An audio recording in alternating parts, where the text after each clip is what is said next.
This is a deep dive into Marcus Blaze counter-attack system. There are 5 key details that set Marcus Blaze defense apart from the rest of the world. First, he's always in a great stance.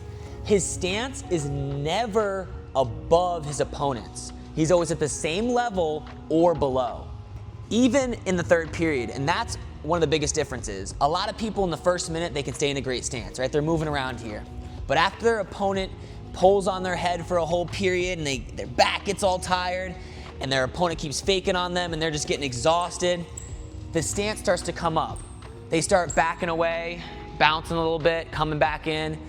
They start coming up with their head a little bit more, which allows them to get attacked. But if you notice, like I was saying, Marcus Blaze, he's always in a great stance. He's never standing up. If his opponent stands up and backs away, he stays in a stance and crowds them. He's not falling into that trap of coming out of his stance and getting attacked. Number 2, Marcus Blaze reacts to everything. Every time somebody fakes on him, he's reacting a little bit. His feet are ready to defend.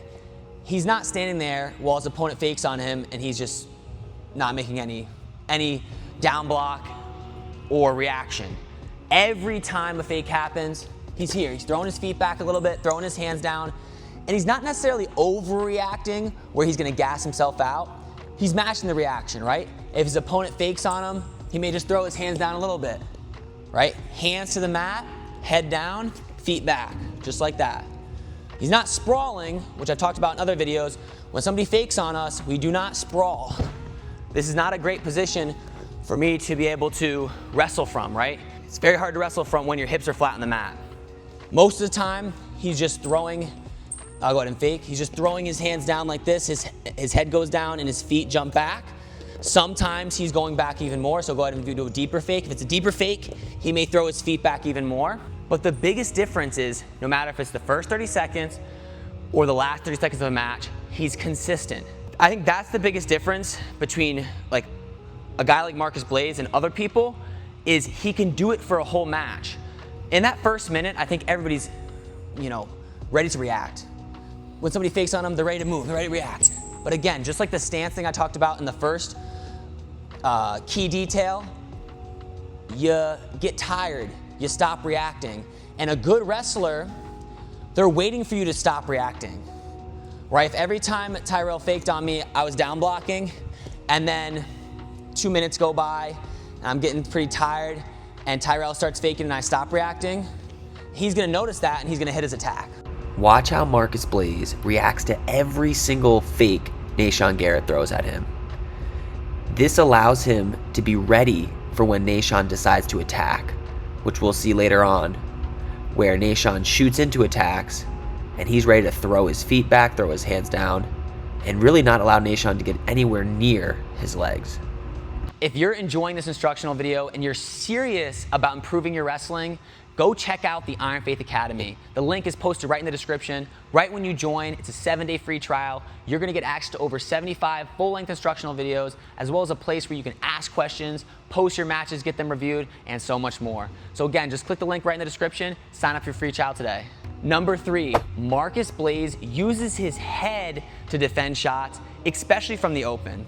A lot of times people are taught from a tie-up, you're gonna use your head and your hands to stop shots, right? So if Tyrell goes to lower his level, you'll use your head and your hands, which is 100% right. And then from space though, a lot of times it's hard to use your head because it's hard to put your head in the right place as he goes to shoot. Because there's space and your head's not already on their shoulder, it's hard to get your head in the way. A lot of times there's a little bit of fear too, because I don't wanna get head butted if we're from space, right? Like if Tyrell goes to shoot and I throw my head into his head, I might get a concussion, or maybe I hit my nose starts bleeding. But you'll notice Marcus Blaze is still able to throw his head into down blocks from the open. So he finds a way to get his head on that shoulder. When opponents go to shoot from the open, he's able to throw his head and his hands in the way of the shot, even from the open. So that's something that sets his wrestling apart. A tie-up, can he use his head to stop the shot? Boom. But even from the open, when somebody shoots on him, he's throwing his head in the way. And when your head's in the way, Very, very difficult to get the legs. When your arms are in the way, it's great as well, it's just not as good. Even if my arms get in the way, a lot of times people are strong enough they can pull it in, and a lot of times my arms might even get trapped, whether it's a double, right? I might get in the way here, but if my arm isn't far enough in front of me, I can get it trapped when they finish that single leg or that double leg technique. So if you can get your head in there, but make sure you don't slam head to head. If you get your head on that shoulder, get your head in the way and your hands in the way, when people are shooting from the open, it's so difficult to get to your legs. This is a perfect example of Marcus using his head to down block Nahshon's double leg from space. He's throwing his head directly into the shoulder, not slamming his head into his opponent's head. Number 4 key detail that makes Marcus Blaze counterattacks so great, where's Tyrell? He's over here, is he does not pause when his opponents shoot. I always talk about doing go behinds quickly, right? Somebody shoots on you, you sprawl, but when you go as fast as you can, right? Rush around. But there's also important to do it continuously. You don't want to sprawl, pause in a front headlock, and then go behind. You want to sprawl and move. You want to throw your feet back and move immediately. There should be no pausing in a front headlock. Whether you're down blocking with one leg, boom, here, and then pushing off, or you're down blocking with both legs, like boom, and then running around.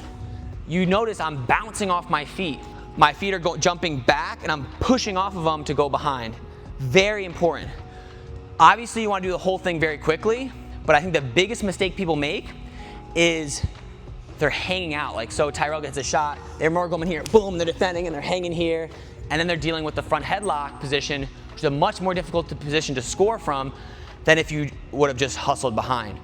So what I want you guys to really work on is as people shoot, you're stopping the shot, and then rotate this way, as the foot comes back and you've stopped the shot, it immediately pushes off the mat and pushes you around, okay? Another thing that goes along with this is he uses his hands to help him around as well.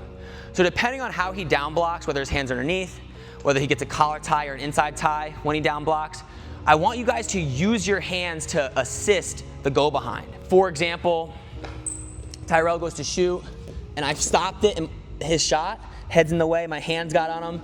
I want you to use your hands to pull yourself, right? Your feet are not only jumping back and then pushing forwards, but your hands are pulling so that you can use both your hands and your lower body, your legs, to assist in the go behind. This happens in a lot of different scenarios. The one I'm gonna pull up on screen is that collar tie, inside tie, where he's pulling by and dropping to a hamstring. But sometimes it could happen from go ahead and shoot, right? I might be down here, I might have to just reach up, snap the hands down, hustle. A lot of times you'll have to clear things off you. When you down block, understand where your hands are and use them to push your opponent away from the side you're going to. So if I'm gonna spin to the right, go ahead and shoot, and I stop the shot, if I'm gonna spin to the right, I'm gonna pull him, obviously, to the left to get him to circle into me. Watch how Marcus Blaze does not pause when he down block reattacks. His feet plant, and then he explodes off his feet and hustles to the leg to score the counterattack. Let's also watch how he uses the collar tie and inside tie to pull himself around to the single leg and ultimately get the takedown. This is the best example I could show of how hustling for your go behind makes all the difference. Marcus Blaze is actually the one who initially shoots on Carter Young and finds himself almost getting taken down. He scrambles out and hustles for his go behind and ultimately gets it. Let's watch that one more time. Scrambling up and then hustling, attacking the hamstring, bouncing, arm dragging, and finding his way behind. Number 5, he's very smart with his counterattacks. And I'm gonna show you 3 examples to help you better understand what I mean by smart. First, when he's getting pushed to the out of bounds, especially in freestyle, he has an awareness that, hey, my back, we'll say this circle's the out of bounds, my back's the out of bounds, I need to be able to circle back in. And what happens a lot of times is people will try to shoot him out. So we get to the edge here, go ahead and shoot, shoots me out. If I step out, In folk style, I'll get a stalling call. In freestyle, I'll get, my opponent will get a point. So what he's able to do as he gets pushed towards the out of bounds and his opponent goes to shoot, he's able to down block and hustle back into the center. And I think it's that muscle memory of not pausing that has helped him to develop circling back in bounds. If he paused in this position and then driving a little bit more, I think a lot of times he's gonna get pushed right out of bounds. But because he has that good muscle memory of stopping and moving and circling like he's trying to score, he's either gonna score or he's circling back in bounds and in a great position to push his opponent out of bounds. Show you one more time. So I'm here, go to shoot, boom, I move back in. Maybe I push him out of bounds after, okay? Here's two perfect examples of Marcus Blaze down blocking and circling back in bounds and ultimately pushing Nahshon out of bounds to get the 1 point push out. Here's one more example of him down blocking, hustling, attacking the hamstring, and pushing Nahshon out for the 1 point.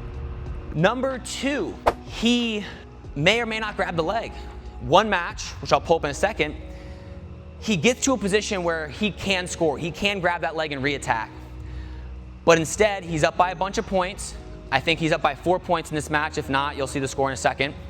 And he doesn't grab the leg because there's a risk of, hey, if I shoot on that leg, there's 15 seconds left. This guy might chest wrap me and score 4 points on me. So he stops his shot, boom, he circles back about, stand back up. And he's in a position, let's move this way a little bit, he's in a position where he can grab this leg, and I think he does, grabs the leg. But instead of pulling himself in and finishing the shot, he's smart. He's able to realize there's 10 seconds, 15 seconds left, I don't need this, because if I shoot in and I happen to get thrown over top of my head for 4, I've just lost the match. Instead, he just grabs it, and he pushes his opponent away and stalls out that last 10 seconds. You don't want to be that guy who's just going. You don't want to be a dumb wrestler where you're just going, getting flipped over, getting scored on. You need to be intelligent, be able to make game time decisions in a match. Understand the score. Understand if you're down or up by points. Here's the example where Marcus is up by points with short time left, and he decides to just tap the leg instead of dropping into a shot and putting himself in a position where he may end up getting thrown and ultimately lose the match. And the third thing that I think is very, very smart is he'll stay on his feet and not hit his knee on shots. So he'll stop a shot, right? Boom, he'll stop it. He'll immediately start hustling. Go and stand up to your feet. And if he doesn't have to drop to his knee, he won't. Why hit your knee if you're just gonna stand up anyways, right? Most shots, you hit your knee, you stand up and pick the leg up, right? So why would I do that? If I'm already on my feet here, why would I hit my knee? Why wouldn't I just pull myself right into a shot instead of having to deal with picking it up from the mat? And I see him do that a lot. So use those 5 things, you guys. Figure out how to stay in a good stance. That happens from discipline. That happens from drilling day in and day out and staying in a good stance, not standing up and taking a break. Okay, a lot of strength, a lot of muscle endurance in your back. Here's a good example of Marcus Blaze dropping off to a high single instead of hitting his knees on the mat. This puts him in a much better situation than on his knees, sprawled out. And most of the time, you gotta pick the leg up anyways. React. Be sensitive. When they move, see what they're doing, react to what they're doing. All right, be on edge. You're ready to move. Your feet are moving. Get your head in the way. Number 3, get your head in the way when they shoot in the open. Throw your head down, head and hands defense. Number 4, don't pause. Hustle behind. When somebody shoots, bounce and run and hustle that corner. And number 5, be intelligent, be smart with your wrestling. Now, for those of you guys who stayed till the end, I'm gonna give you a bonus move. This is Marcus Blaze's #1 attack. Now, there's a lot of different variations of the way he hits this, and you'll see it in some examples in a second. But what he's doing is attacking his opponent's right leg. A lot of times you'll notice Marcus Blaze gets into somewhat of a square stance. So he'll wrestle with the right leg, he'll square up, and he'll also step his left leg forward to attack his opponent's right leg. And what he hits is a single leg, an ankle pick to a single leg, but he's normally clearing this arm off, so this arm will be on him, collar tie maybe.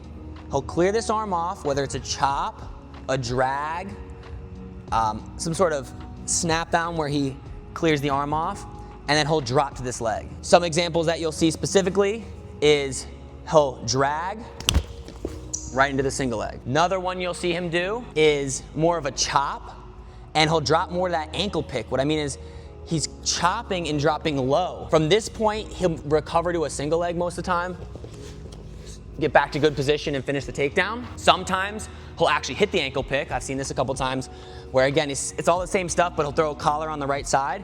He'll just clear, drop, pick it up, finish through. But if you notice, go watch some of his matches. I'll show some clips in a second, but he's gonna attack that leg. So if you're wrestling Marcus Blaze, know that. He's gonna attack that leg, or he's gonna counterattack off of one of your shots.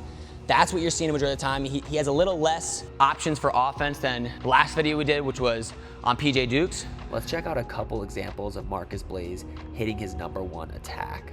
In this one, he's going from a lefty collar tie, dropping off to the ankle pick, and then switching to that single leg, finishing it on his feet. The next example, which is probably his most common example, is from this arm drag. He has a thumb block over top with his left hand. He drags the arm off and drops off to that ankle pick, switching to single, and immediately picking that leg up.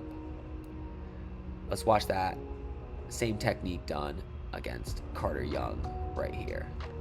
Arm drags, drops off to the single, elevates it quickly in the air, gets some back exposure there. This is also a very common way that you'll see Marcus Blaze try to hit this attack. He chops, drops to the ankle. In this case, Bo Bassett stepped his leg back, so he found himself attacking his go-behinds, which we obviously know he's really good at. If you want to get better at your defense, follow those 5 rules, maybe add that little bonus move in. And if you want to see my full video on PJ Dukes Russian tie system, click the button right in the middle.